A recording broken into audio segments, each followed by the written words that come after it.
Hey everybody, this is a advertisement for Pack Off-Road Jacks. No, it's not actually. It's not a paid promotion or anything like that.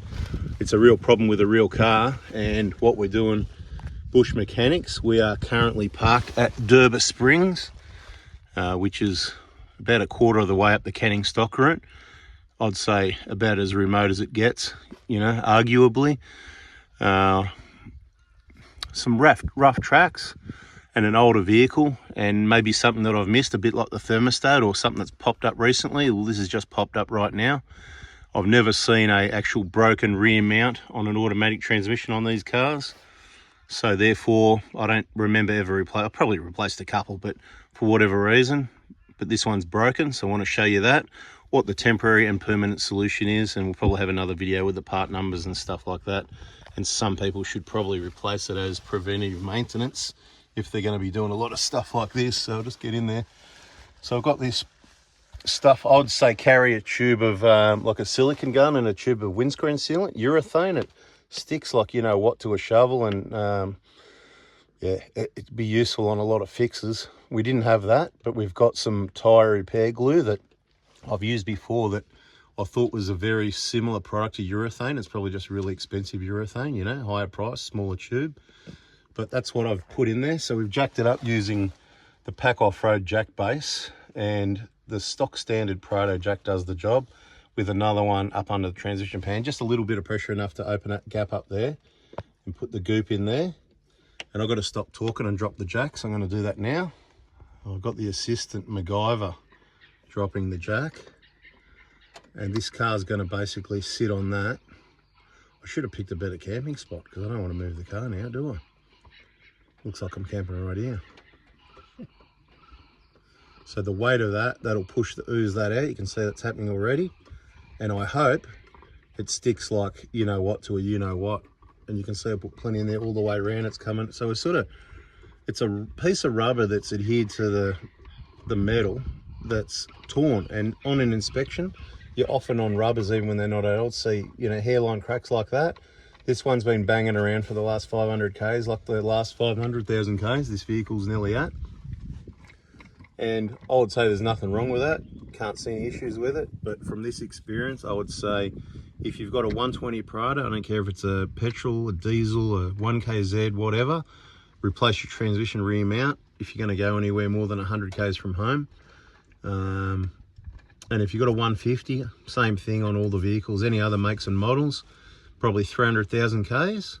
Time to just put a new one. The genuine one I just ordered, they're about 140 bucks, I think. Genuine part, could be hard to get a hold of.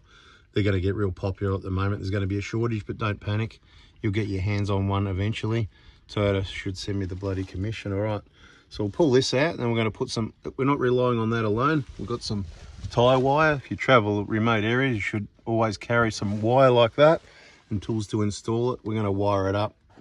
Basically, this mount doesn't do a lot. I mean, the whole transmission is just sitting on that rubber.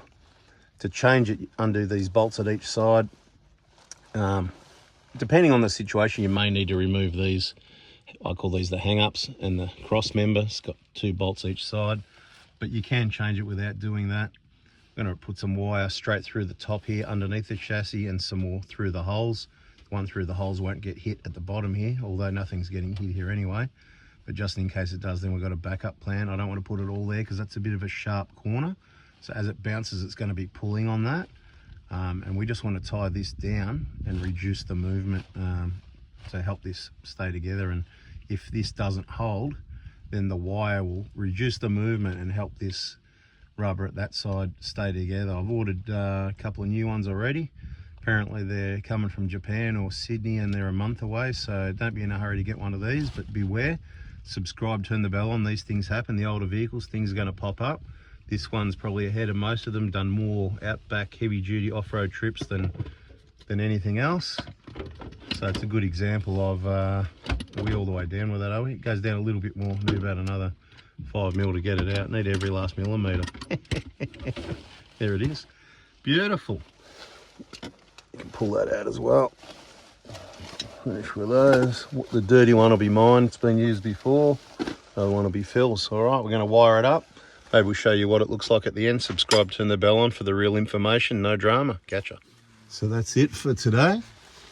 So we've got the glue, and we've got 4 pieces of wire, 2 all the way around, both each side of that centerpiece, 1 each through the hole. If you want it, if they broke and you wanted to get serious, then you just put bloody 20 pieces of wire there. The more you got, the stronger it's going to be. The thing with this is, it's not moving really, it's not going anywhere, it's just lifting. The whole weight of the transmission and the transfer case is jumping upwards when you go over anything sort of big or get shaken around a lot. It's really shaking and ripping the heck out of that. So the good news is it's not going to go anywhere. All it's going to do is lift up. The thing's going to hit the body of the car and cause some vibrations, banging noises. It's going to come back down in its correct position most of the time. That's why it's got the locator in the middle. And anyway, whatever. That's what we've done. If we get around to it, we might put a couple of pieces of nylon rope through also, just to be able to pull it tight, and that will give a bit of stretch. So my thinking is, you got the rubber flexibility at the moment. If we do the wire tight, it's not quite tight, it's fairly tight. It's allowing a bit of movement, which is good but bad. The rope we can pull tight, it'll give the flexibility till it stretches out to where these wires are, and I think that's better for the long term. So anyway, that's what it looks like. The wires are hanging off the back, not the front, so things won't get caught up on it. I could cut it off, but there's no need to. Bada bing, bada boom. Plenty more wire for a second go if we need to. That's not the first, that is the first sort of casualty on the trip. We've got one other thing that happened. I'll show you that and we'll wrap it up. So see here, this grommet. If you got a 120, grab yourself a spare one, because over the other side, did a magic disappearing trick. Probably a stick went in there and it was just gone. So we've got this cloth tape, the material tape. It's really sticky, seems to have stuck really well. I tried duct tape before that, it came straight off. So this, so far so good, but we'll keep an eye on it. Bada bing, bada boom. Subscribe on 4x4 Adventures if you want to see more details about the trip. But if you just want to see all the breakdowns and the mechanical stuff, stick here on 4x4 Diesel. Subscribe, turn the bell on, and we'll catch you on the next one. See ya.